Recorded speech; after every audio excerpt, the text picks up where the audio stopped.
दोस्तों आज आपके लिए ऐसी जो कि एक रोमांस क्राइम थ्रिलर है और उसका नाम है अनफेथफुल। रोमांस की इस कहानी में आप इस तरह से डूब जाएंगे कि शायद इस कहानी को आप खुद से रिलेट करने लग पड़े। और अगर एंटरटेनमेंट की बात करें तो उसकी भी 100% गारंटी है। तो चलिए शुरू करते हैं फिर इसकी कहानी को। रहा नहीं जाता, तड़प ही ऐसी है ना। नहीं सकती नहीं हुई ना, इसीलिए समझ रहा हूँ। तो कहानी की शुरुआत न्यूयॉर्क में रहने वाले एक परिवार को दिखाते हुए होती है। इसमें एडवर्ड और कोनी और उसका 8 साल का बच्चा एक साथ में रहते हैं। एडवर्ड और कोनी के रिश्ते आपस में ज्यादा अच्छे नहीं हैं। कोनी चार्ली को सुबह सुबह तैयार करके उसे एडवर्ड के साथ ही स्कूल भेज देती है और एडवर्ड उसे ऑफिस जाते हुए स्कूल ड्रॉप कर देता है। थोड़ी ही देर में कोनी भी शॉपिंग करने के लिए सिटी में चले जाती है, लेकिन अचानक से रास्ते में उसे तूफान का सामना करना पड़ता है। इसी तूफान के बीच वो एक अनजान आदमी से टकरा जाती है जिसका नाम पॉल है। आपस में टकरा जाने के कारण कोनी के घुटनों में काफी चोट आ जाती है। कोनी की चोट को देख के पॉल उसे कहता है अगर आप चाहें तो मेरे अपार्टमेंट में चल सकती हैं। जैसे ही कोनी उसके घर में जाती है वो देखती है कि पॉल ने बहुत सारी किताबें इकट्ठी कर रखी हैं। पॉल के साथ बातें करते हुए उसे पता चलता है कि पॉल एक बुक सेलर है। कोनी पॉल से फोन को यूज करने के लिए कहती है और जैसे ही वो फोन पे बात करने लगती है एकदम से पॉल वहां पे आके उसकी घुटनों पे बर्फ लगाने लग जाता है। कोनी को पॉल का ये व्यवहार थोड़ा सा अजीब लगता है, पर जाते हुए पॉल उसे एक किताब गिफ्ट करता है। रात को जब कोनी अपने हस्बैंड एडवर्ड के साथ होती है तो ये दोनों आपस में अपने विवाहित रिश्ते को थोड़ा मजबूत करने की कोशिश करते हैं, लेकिन तभी उसी समय चार्ली का कॉल आ जाता है और ये दोनों डिस्टर्ब हो जाते हैं। अगली ही सुबह जब एडवर्ड और चार्ली अपने घर से स्कूल और ऑफिस के लिए निकल जाते हैं तो कोनी पॉल की दी हुई बुक को खोलती है जिसमें एक कार्ड किताब के बीच में रखा होता है जिसमें पॉल का फोन नंबर होता है। वो पॉल को कॉल करके उसका थैंक यू करती है। हालांकि पॉल उसे कहता है कि अगर तुम मुझे फोन पे थैंक यू करने के बजाय अगर कॉफी पे मिलो तो ज्यादा सही रहेगा। उसके बाद कोनी उसके घर पे कॉफी के लिए जाती है जहाँ पे पॉल उसे एक कोट पहनने के लिए देता है। साथ में कुछ ब्रेल लिपि वाली किताबों को पढ़ाने की कोशिश भी करता है। पर इस सब के दौरान कोनी थोड़ा सा आकर्षण महसूस करती है और वो वहां से जाने का डिसाइड करती है। इधर एडवर्ड भी कोनी के थोड़े से अजीब व्यवहार को नोटिस कर रहा था।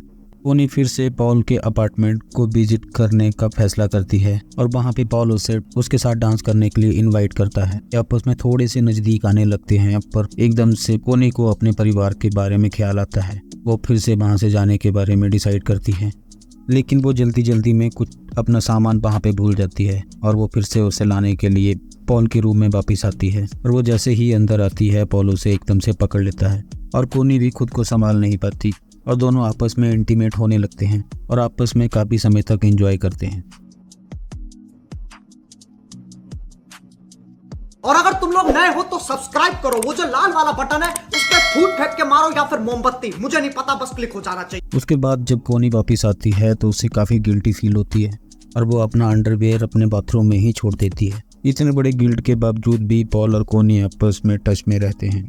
इधर एडवर्ड की गलतफहमियां भी बढ़ जाती हैं जब उसका एम्प्लॉय बिल उसे कहता है कि कोनी कुछ समय से कहाँ है उसको मालूम नहीं है। बॉब उसे कहता है कि वे कुछ समय से आउट ऑफ टाउन है और उसने कोनी को काफी समय से नहीं देखा, जहाँ से यहीं पर एडवर्ड को थोड़ा सा शक हो जाता है। इधर कोनी के अजीब व्यवहार से एडवर्ड को पहले ही शक हो रहा था। ये बात और बढ़ जाती है जब पॉल और कोनी को किसी रेस्टोरेंट में किस करते हुए देखा गया, क्योंकि एडवर्ड का ही एम्प्लॉय बिल उसी रेस्टोरेंट में मौजूद था।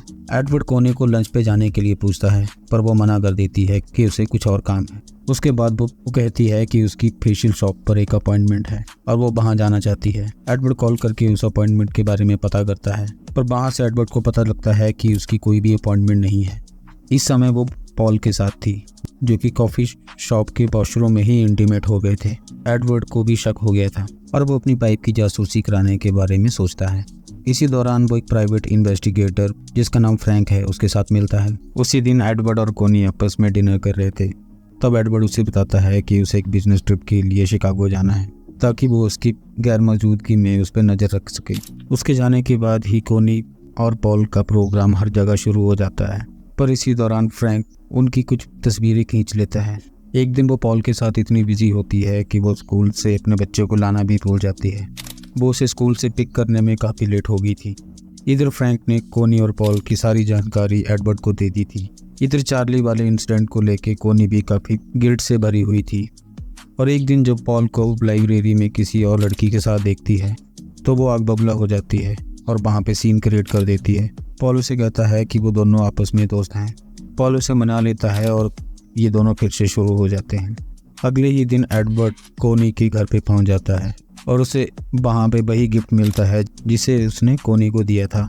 पॉल भी यही कहता है कि यह उसे कोनी ने दिया है। ये सुन के एडवर्ड को गुस्सा आ जाता है और वो कोई चीज़ उठा के पॉल के सर पे मार देता है और पॉल की डेथ हो जाती है। तभी वो देखता है कि उसके फ़ोन पर कोनी का एक वॉइस मेल आता है जिसमें कोनी पॉल से कहती है कि वो इस रिश्ते को ख़त्म कर रही है क्योंकि वो अपने घर वालों को धोखा नहीं देना चाहती।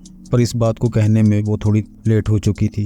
वो उस मैसेज को डिलीट करता है और पॉल की बॉडी उठा के वहाँ से लिफ्ट में निकल जाता है। एडवर्ड पॉल की बॉडी को लपेट कर अपनी गाड़ी की डिक्की में रखता है। उसके बाद वो अपने बेटे की स्कूल प्ले में जाता है जहाँ पर कोनी पहले से बैठी हुई थी। स्कूल प्ले के दौरान कोनी एडवर्ड के हाथ को पकड़ती है। उसी रात जब एडवर्ड का परिवार सो जाता है और रात में उठकर एडवर्ड की बॉडी को एक कचरे वाली जगह पे ले जाकर डंप कर देता है। 1-2 दिन बाद पॉल की मिसिंग होने की पूछताछ चल पड़ी थी और इसके चलते 2 डिटेक्टिव एडवर्ड के घर पे आए थे जब एडवर्ड ऑफिस गया था। वो कोनी से पूछताछ करते हैं और कोनी उन्हें बताती है कि उसे कुछ पता नहीं और वो कहती है कि मुझे इतना ही पता है कि पॉल एक बुक डीलर है, तो मेरे लिए वो उससे ज़्यादा कुछ नहीं। 1 हफ्ते के बाद वो दोनों डिटेक्टिव एडवर्ड और कोनी के साथ मिलते हैं और कहते हैं कि पॉल की बॉडी उन्हें मिल गई है।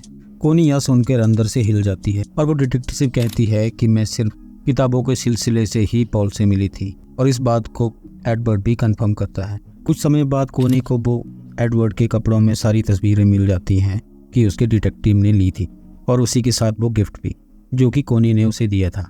यह सब देख के कोनी को कंफर्म हो जाता है कि उसी के हस्बैंड ने पॉल को मार दिया है और ये सारी चीज़ें वो एडवर्ड से भी पूछती है। पर एडवर्ड उसे कहता है कि तुम भी उतने ही जिम्मेदार हो क्योंकि तुमने हमारे 11 साल के रिश्ते को इस अफेयर की वजह से बर्बाद कर दिया है।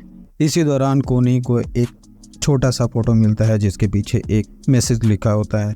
ये फोटो काफ़ी पुराना जो कि एक एनिवर्सरी पर एडवर्ड ने उसे गिफ्ट किया था। वो उस मैसेज को पढ़ के डिसाइड करती है कि वो सारे फोटोग्राफ और सभी सबूतों को मिटा देगी। वो एक एक करके सभी फोटोग्राफ्स को आग लगा देती है और ये दोनों पिछली बातों को भुला के ज़िंदगी में आगे बढ़ने का फैसला करते हैं। एक दिन तीनों ये कार में बैठ के कहीं जा रहे होते हैं।